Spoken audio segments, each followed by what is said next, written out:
You want to launch us into this next piece, which Yeah. is related in some ways. It is related. In part because social media is something we can never not talk about.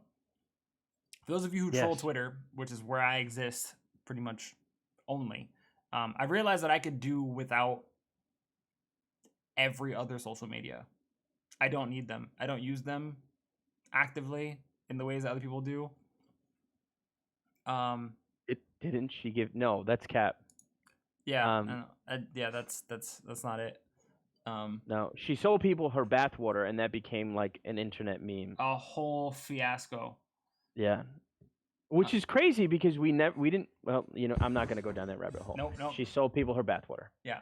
But in any event, Twitter decided that they were gonna institute a new feature called Fleets as a way of basically tweeting shit that you wanted to tweet but didn't want to be permanent, or searchable, or struggling to get liked and retweeted, to basically make a snap story for Twitter. And a lot of people thought it was dumb, but then there was a lot of hullabaloo around it when it first launched, because people from Instagram were like, yo, have you heard that there are naked people on the fleets on Twitter? And Twitter's like, there have been naked folk on here for a very long time. We've been naked on this platform for eons. Welcome, you stupid idiots. And so there was this really big sort of debate slash, I don't know, like popular retelling of the fact that there's nudity on Twitter and that people can post it in fleeting moments, right? Like the feature says. And Instagram users are like, wait, this is like the final frontier. So I wanted to talk about this. I don't know why I find that so funny. Because it's funny. Because we're old. So I wanted to pose this as a topic because I look at it in a number of ways. The first of which is, I don't think that Twitter is necessarily trying to kill Instagram. Mm-hmm. I think Instagram is killing itself by going full Facebook, since they're owned by one entity, and turning into a marketplace. But because Twitter is more lax in their content censorship, how much of a jumping of ship is there going to be for some content creators who wanted that story element from the gram, but now have it on Twitter where they're not going to be policed as much?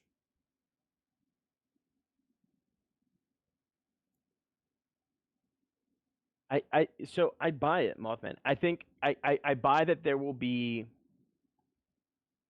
a shifting of tides given this expansion of what Twitter can do as a platform, and how people are looking to put themselves out there.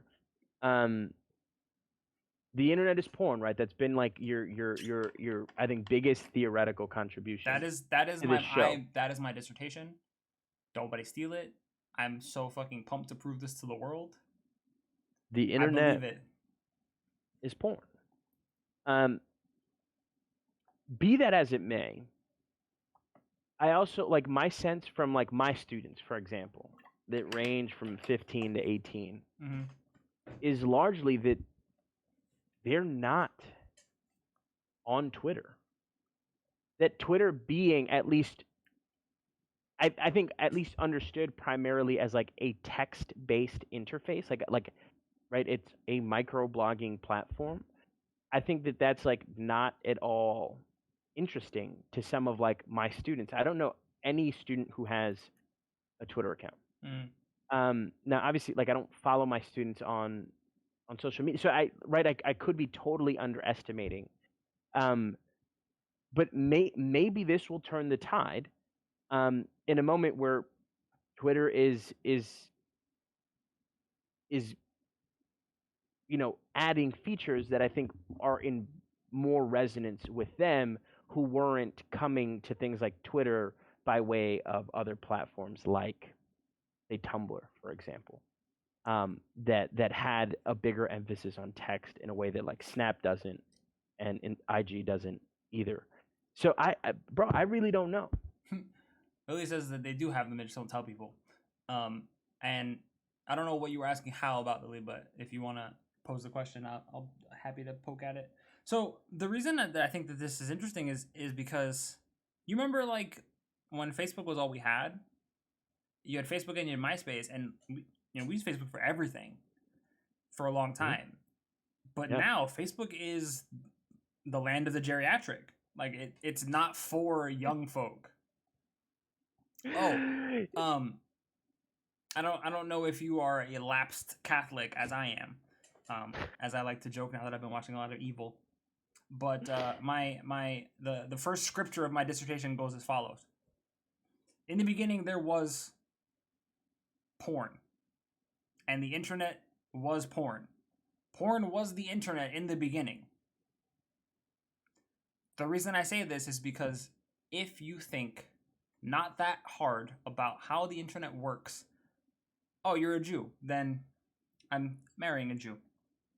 I love that part of the Bible's still the same. That part of the Bible's still the same.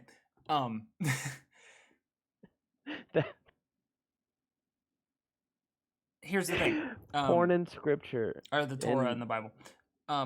Here's the thing. Oh my God. The way that the internet has been constructed is for consumption in service of our desire and pleasure, which is literally the exact business model of pornography. So it's very logical that when the internet was created and adapted, almost every time that it's changed has been in service of dealing with or accommodating pornography. Usually dealing with it because it doesn't understand how to operate it, because it sees it as an affront to all of our good morality. So every time there's been major policy change in terms of how platforms operate, how content is moderated, how people's bodies are policed, is because it has to do with our opinions about whether or not porn is good for consumption. Why porn? Simply because you're thinking of porn in the like commodity sense, the thing. I'm talking about as an ideology. Pornography is anything that you consume in search of pleasure. It's for the reason why we have hashtags like food porn and work porn and whatever. Like it's a thing that's been done. Everything has been pornified in every way, shape, and form, because it's not actually about adult content. It's about the consumption of something in a pornographic manner. No, not nudity. Could literally be anything. When you're doom scrolling on something very specific, right? Like that's pornographic because you're just enthralled with that thing because you desire it and it gives you any sense of pleasure. It doesn't have to be sexual pleasure. It gives you pleasure. Pornified. That is correct. This is my grand theoretical operation that I'm trying to figure out as like my coup de grace when I graduate from my doctoral program. So this is my big theory, that everything on the internet is porn. All of it. And we're not just talking about the naked stuff. The internet was made pornographic on purpose because that's how our brains function. We've gone way off the rails, but I do enjoy talking about my work and my research. I was making a point about old people in Facebook. And the reason I was making a point about that is because I need to calm 10 seconds. Go ahead. Because we went from everything is porn to old people on Facebook, and I'm jarred a little bit. So let me. Yep. No. Let me get a little bit of whiplash. I get it. Go ahead. You got it. Fuck. There was a time when Facebook was everything, and then it got abandoned really hard, and you don't see young folk on Facebook. Twitter, by and large, I'm pretty sure existed before Instagram did. Mm-hmm. And then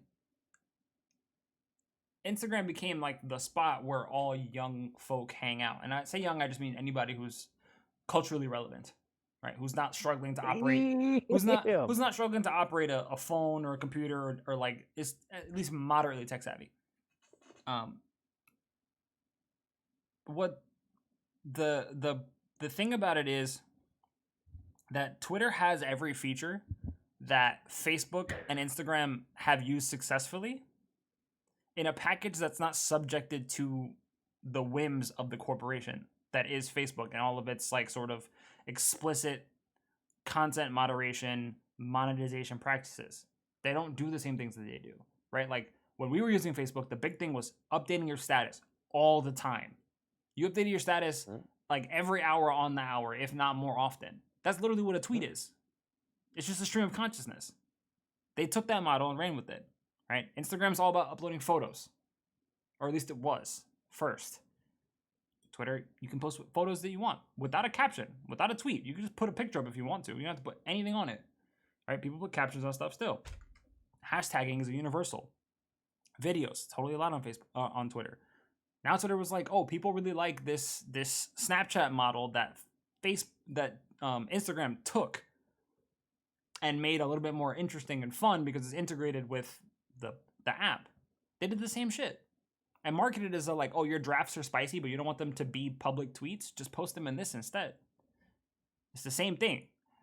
What I think Twitter's done really geniusly, which is why I think this is like their attempt to actually sort of usurp the throne, is just take every feature that works super well from these platforms that are going too deep into the capitalist model and keeping it in as pure of a space as they can.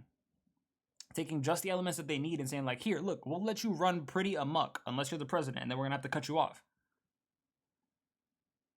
But see, this is where I disagree. I think that like this, all of this feels like a pursuit of capital. I think it is. Right? Like they're looking to capitalize on the restrictions that Facebook and IG have put, right? Like, can't show the titties, we got titties over here, right? And so to me it feels like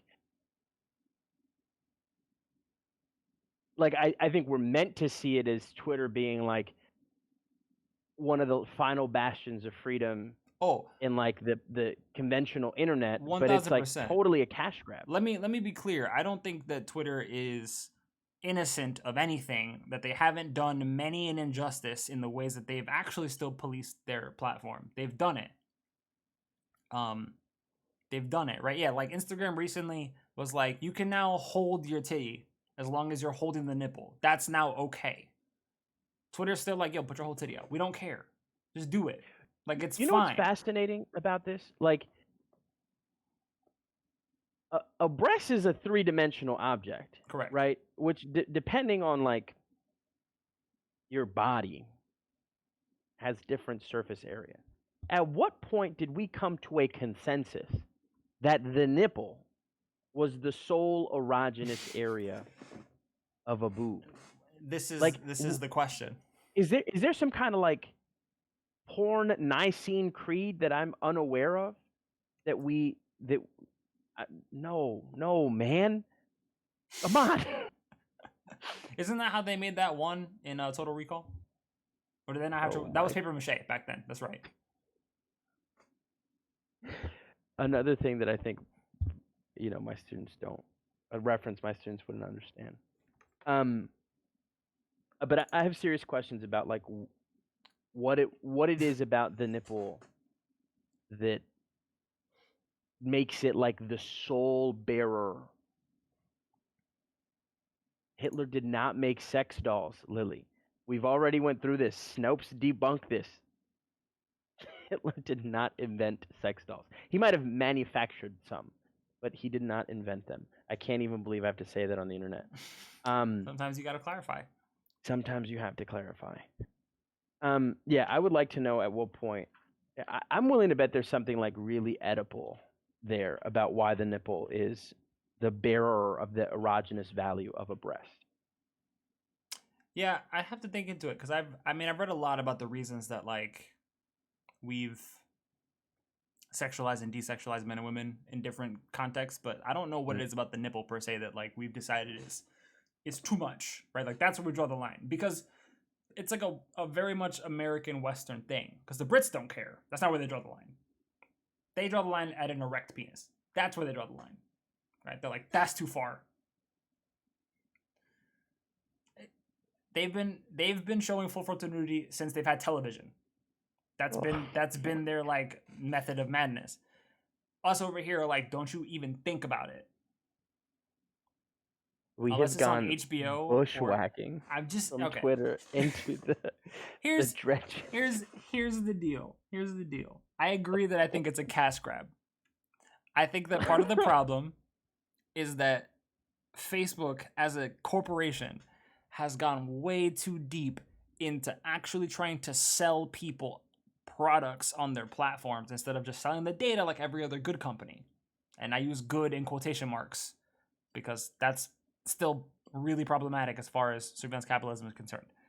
Right? But they're not just about selling the data anymore. Now they're really like, why don't you go into this tab that we've made prominent on our app and buy shit?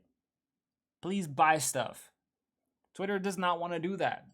They want you to use the platform for what it's meant for just promotion, hanging out, being yourself, tweeting weird shit that you thought of, posting a video, whatever it's going to be. Yes, they have many, many, many problems for content moderation and regulation. Absolutely. But I think that this marketplace model is stupid on the part of a company like Facebook and is going to be the death of this platform. I think the last good thing that happened to Facebook as an entity was Facebook Gaming. And even that's still a stretch, only because Mixer straight up died. I don't know what Instagram's going to have to do to rectify this damage if it goes the way I think it's going to go. It's too soon to tell because it's been like a week. I think the fact that like I want to be a capitalist without feeling like I'm being a capitalist is a selling point is actually what makes me sick in all this. The seedy underbelly of imaginative capitalism, to say that it's an illusion. You're wearing a blindfold but still doing it. Yeah, like I want to be obliquely tied to this like model of consumption, but I don't want to feel like I'm, or perhaps it's like I don't want to feel like I'm being consumed, right? Maybe that's what's at the heart of this. Like to have there be like a marketplace tied directly to IG, I think renders visible like we're collecting your data to push product onto you. Mm-hmm. We are like your attention is out like what we monetize. I think that becomes more blunt and obvious here, and I think that maybe it's that the genius in Twitter is that they have not yet shown you that the emperor has no clothes. Mm-hmm. Right? They have not yet shown you how equally invested they are in the same exact like processes, even though it's veiled and encouched in a different way. And I think that we risk becoming complicit in this surveillance capitalism if we convince ourselves that like because there's no marketplace tied to Twitter in the way that there's literally a tab on IG, that somehow we are in a like a purer, more protected space within the internet. No, like you're being sold. I think that's the lie they're selling to people, and I think you're right to say that most people want to suspend that disbelief and pretend that they're not being bought and sold. My problem isn't that, because I think most people are starting now to recognize that their data is forfeit no matter where they go. I think that Facebook and Instagram are shooting themselves in the foot by being so overt about it. By instead of just, listening in on your conversations like every other company does and pushing an ad, in your feed saying like, go to the marketplace and buy these things, is going to hurt their business model. Is that good for the general population and the way that it can sort of escape this hamster wheel? Probably. But, from their standpoint, it doesn't actually make any sense to me. It seems like a unsavvy business decision. I'm looking at my IG marketplace to see like what kind of consumer stuff they're Instagram trying to push for you to think I am. Uh-huh. There are about 5 different kinds of wrestling shoes. Of course. Cuban link gold chains, which is bizarre because I don't own anything in gold. A 67 Mustang. American flags. That's odd. That one doesn't math. American flag grappling shorts. Editor's picks. Jesus Christ, I want to. Okay, we're done. That's enough internet for one. Yeah, mine are Chelsea boots, sneakers, shorts, jackets, camera equipment, printed sweaters. You know, this I think this Pretty like accurate, actually. looking at your own marketplace, I think presents this like chicken and an egg kind of question, Mm-hmm.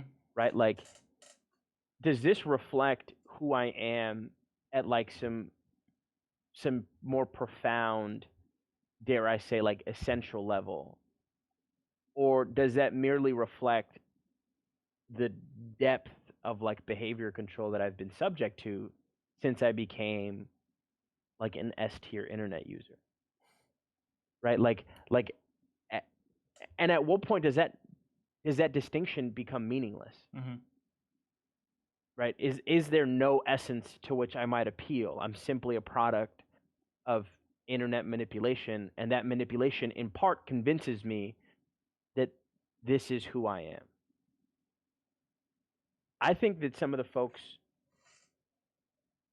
I think that Zuboff might say, no, it's the latter. Yeah, I mean, there is no essence, that you are simply a product of. You are being manipulated. That control. is No. But no. That's not what I'm saying. It's not that whether or not I'm being manipulated. It's that the essential person that I think myself to be, that all of us, right? Those of us in chat think ourselves to be, right? Like at work, we talk about like what's genuine to us and what's authentic to us. That Zuboff would say it's bullshit. Nothing's authentic to you. Yeah. Like you're a product of modified behavior driven by algorithmic capitalism. I 1000% agree. Yes, there's nothing unique. I told my students this when we started the media technology sector. I quoted Fight Club. I said, "You are not unique and individual snowflake. You're not. Everything about you has been mediated. You have been molded, shaped, pushed. You're the IKEA of people." Absolutely. Right? Everything about you has been expertly curated over time by someone and something in tandem, whether you like it or not. You've never made a unique decision in your life, right? Which is unfortunate reality. And I think by unique you mean like an unmediated decision. Correct. Yeah. There's always been an influence of some flavor because your behavior needs to be modified, or it's not worth anything to anyone as far as our society is concerned. Then I'm pretty great if I'm IKEA.